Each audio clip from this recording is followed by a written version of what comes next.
Hi, I'm Dr. Mike DiTola, and welcome to What Lies Beneath, a show that looks at what drives some of today's most passionate clinicians to create beautiful chairside restorations. Our show partner is Kuraray Noritake Dental, a company whose world-class adhesive and restorative products allow dentists to provide their patients world-class restorations. In this episode, we will be taking a closer look at the Katana Zirconia Block and its use in creating beautiful chairside restorations.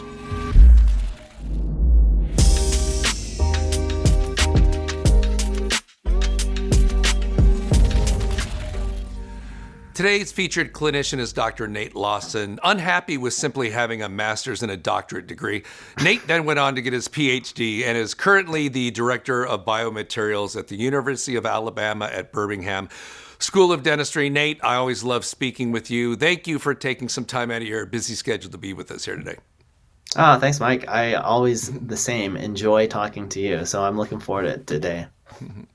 So tell me just a little bit, I kind of was taking, I thought it was funny because I didn't realize you got your PhD after dental school. I always thought it was the other way around. Tell me a little bit about what drove you to do that after finishing dental school, where you wanted to go on and do a little more.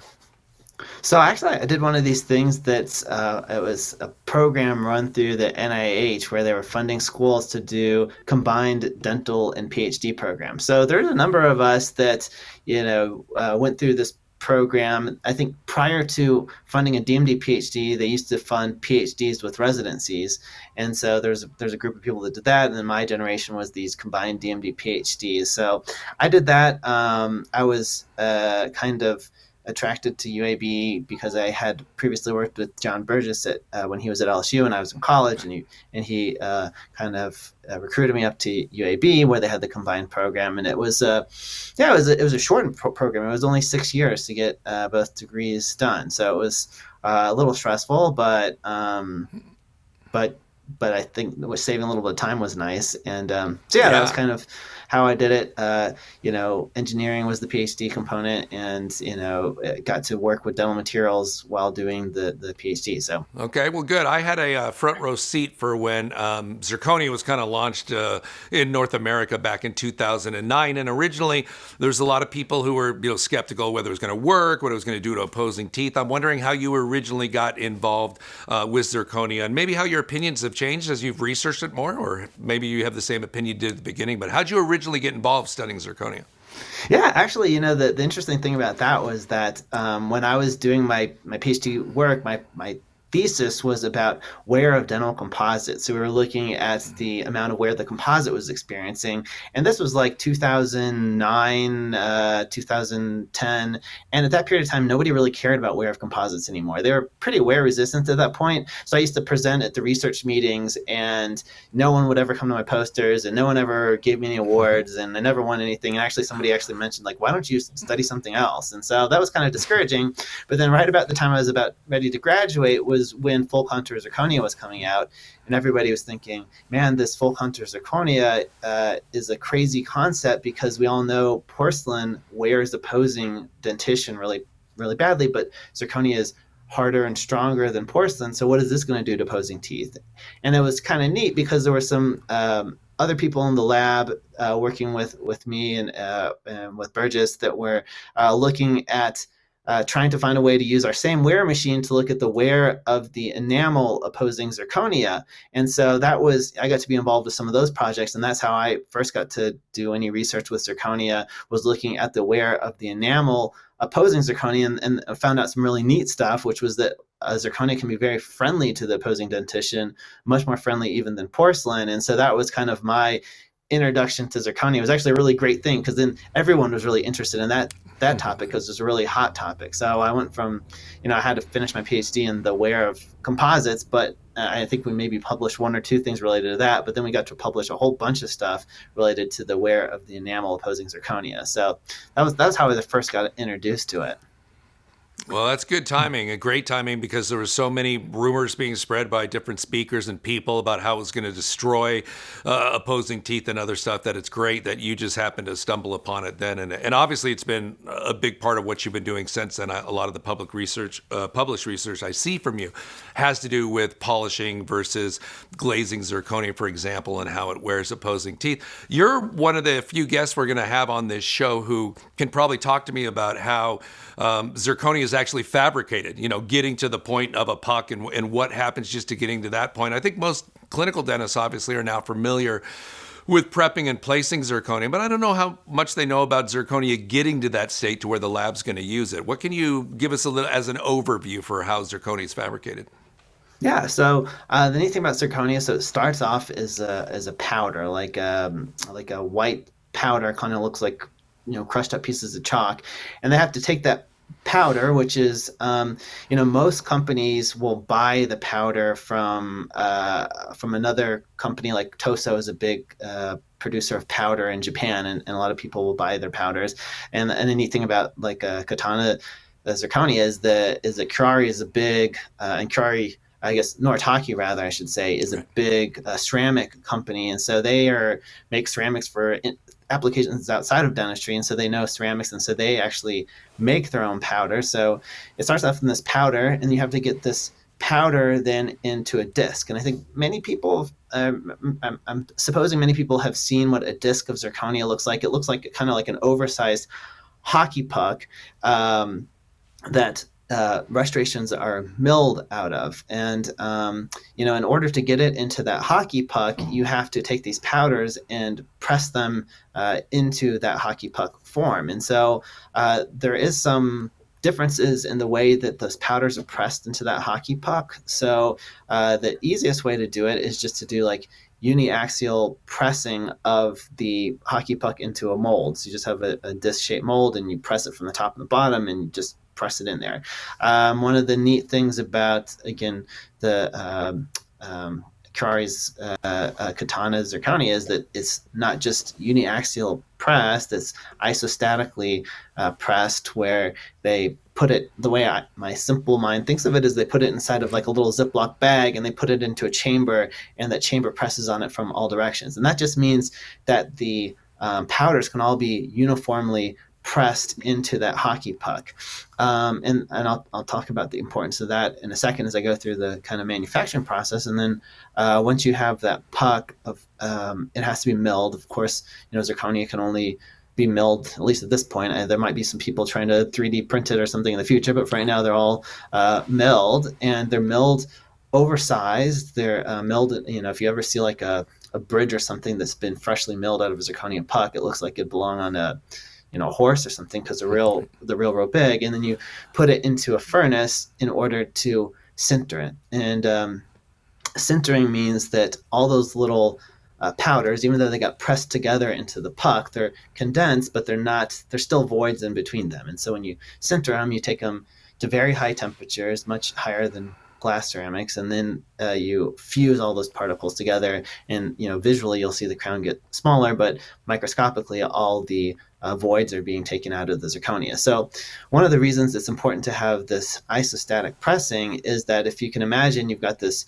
horse crown that's real big, and as it's getting smaller, you want it to shrink in all directions in the same amount. You wouldn't want it to shrink more in one direction than another. So when you isostatically press something into the puck, you're ensuring that there's a more homogeneous distribution of those particles, and so you can get better, I guess, fit of your restorations, because you're going from horse tooth to human tooth in a proportional way.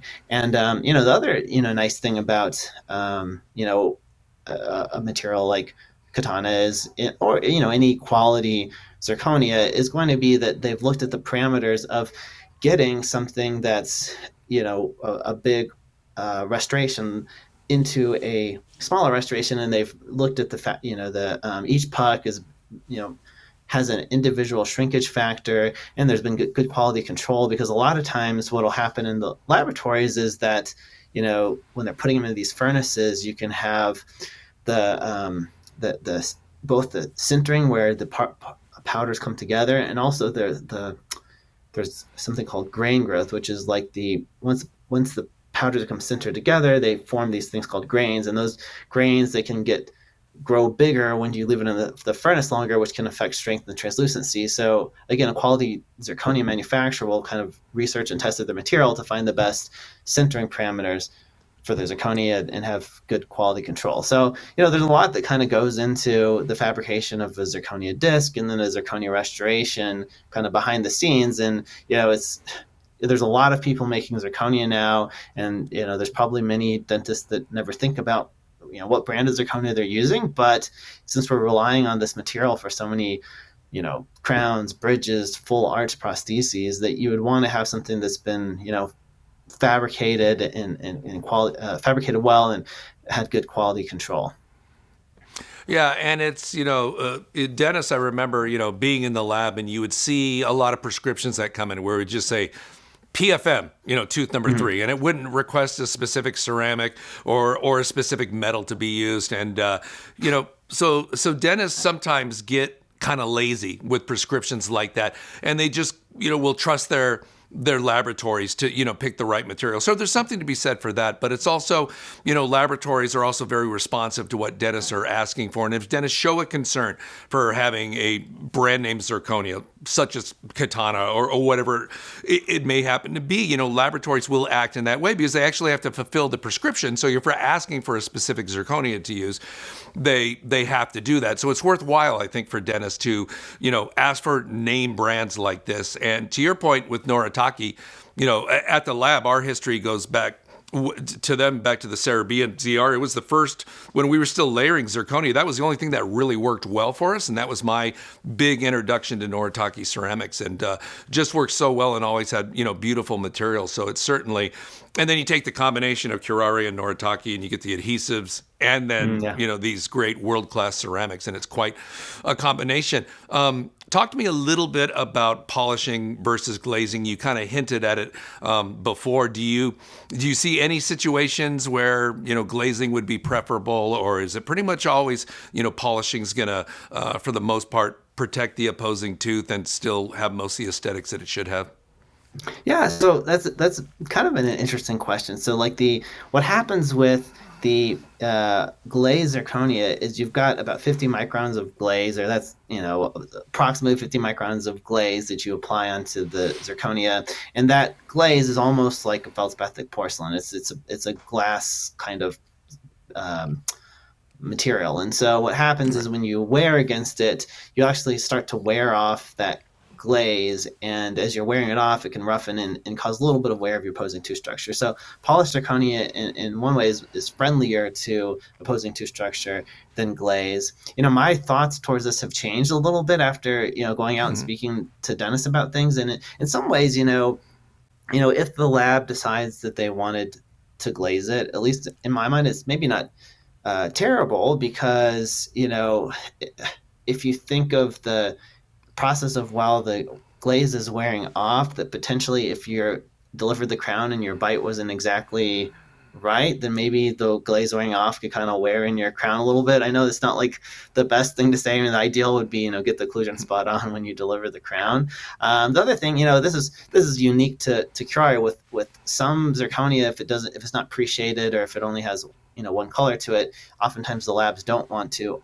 only polish it because they say if we don't glaze it, then we won't be able to introduce color. The Kuraray zirconia, I mean, the kind of the rep that the Katana Zirconia has is that it's just very aesthetic material, and it has multi layers of color. So you can get nice color without having to apply a staining glaze. But my thought is if the lab if they're staining glaze, or they're glazing it or staining glazing it, it's maybe not that bad, but polish can also be very good too. So if I heard you correctly, you said that with a glazed zirconia crown, you don't need to check the bite because the glaze will just wear the opposing tooth into the correct bite. No, I know that. Yeah. I know that's not what you said, but that is an interesting, way to think about it as well. But yeah, you're right. It should be. I think the mistake more often is that the crown is totally out of occlusion, as opposed to being high, because the patient always notices that, but if it's out, they may not necessarily notice. Another big thing that comes up all the time with zirconia is should I be bonding it? Can I even bond to it? Should I be cementing it? I'd like to get your take on when you feel, there's hardly ever a time where there's just one way to do it all the time. So I'm sure you have feelings on when, it's a better idea to bond it versus cement it or vice versa. So I'd like to get your thoughts on that. Yeah, so I guess maybe to start off with the can you bond zirconia question, and you know that question has been asked so many times, but it's funny that there's a very big divide between, I think, the research world and the clinical world. Like, where in the research world, you talk to a researcher, they kind of look at you like, oh, this question again. We've done study after study after study after study. So I think in the research world, it's an accepted truth. In the clinical world, I think there's probably still a lot of doubt whether or not it can be done, even though there are, aside from just laboratory tests, also, some clinical trials and like these Maryland Bridge studies that have shown, 10-year retention of, Maryland bridges of zirconia.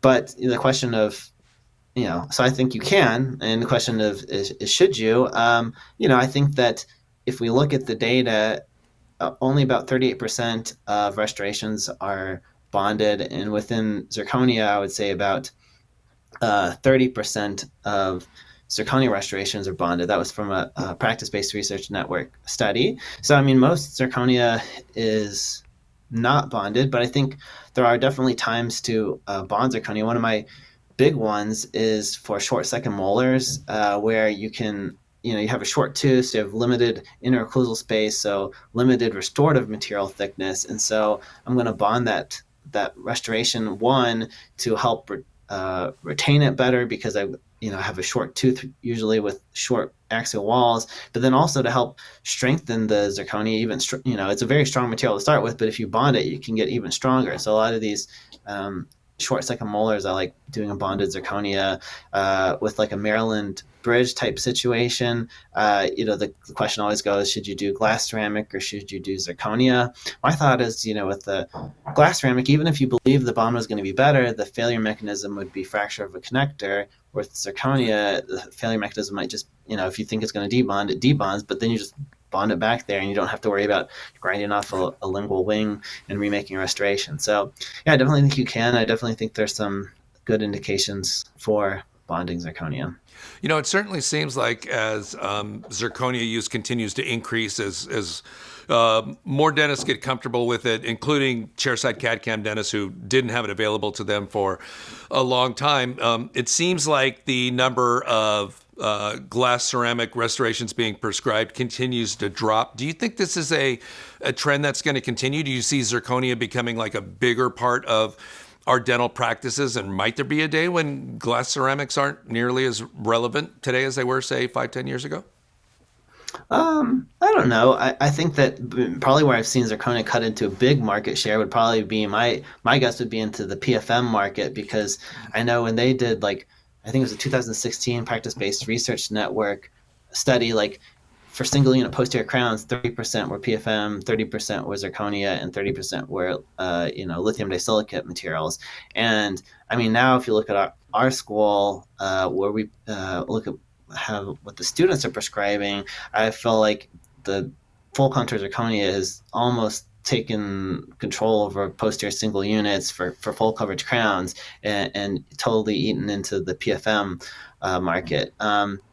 As far as like the glass ceramics, I definitely think that with some of the more translucent zirconia, there's going to be able to, I think, compete with the lithium disilicate materials, maybe some way in the one thing is, I think on the laboratory side, I could see where it can simplify the workflow for the laboratory, so they can produce posterior restorations with a 3-wire traditional zirconia, and then they can also produce anterior restorations with a more translucent zirconia, and so that allows them just to have the same workflow for posterior and anterior. And maybe another advantage of the translucent zirconias, where it can eat into the glass ceramic market, would be that glass ceramics, I think you really do need to bond. The translucent zirconias, they're great to bond, but you could also sometimes get away with just conventionally cementing them. And there's some dentists that, as great as bonding is, don't want to bond. So,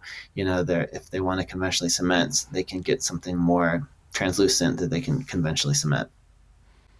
Okay. And lastly, since the show is called What Lies Beneath, I want to find out what lies beneath your passion for dentistry and how you decided to come into it. I actually had dinner with two dentists last night, and the wife, who's also a dentist, decided like she wanted to be a dentist at 10 years old, and she has no idea how it even came into her head, and which I find to be strange that you would pick that out of all the different things. How did you decide, and what age were you when you decided, oh, this is what I want to do?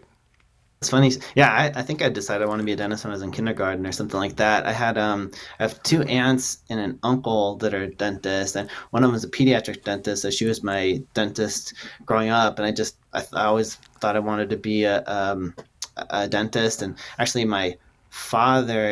his father was a laboratory technician, so we had a lot of just dentistry in our family. And the funny thing, I was thinking about this recently, I always kind of I thought I was going to be emulating my aunts and uncles that were dentists, and I thought I had their personality type, and I thought that's I'd be like them, but they're actually clinical dentists. And my father is an engineer, and I actually have his identical personality. And so in my academic role, it is kind of a very different role than a clinical dentist. And I think I really kind of found something that fits well for me. And falling into my academic job was a lot more by chance. And I think, though, it really kind of worked out for my personality very well. So it wasn't exactly what I thought I was going to do when I grow up, when I was a kid, that I thought I was going to do. But I think I'm very happy with how it turned out. Yeah, and I think it suits you really well. I don't think when you were in kindergarten you thought, I'm going to get a DDS PhD and research biomaterials. That's the dream, because everybody's kind of like, have my own practice and be independent. But considering your engineering knack, it's quite amazing what a wonderful personality you have.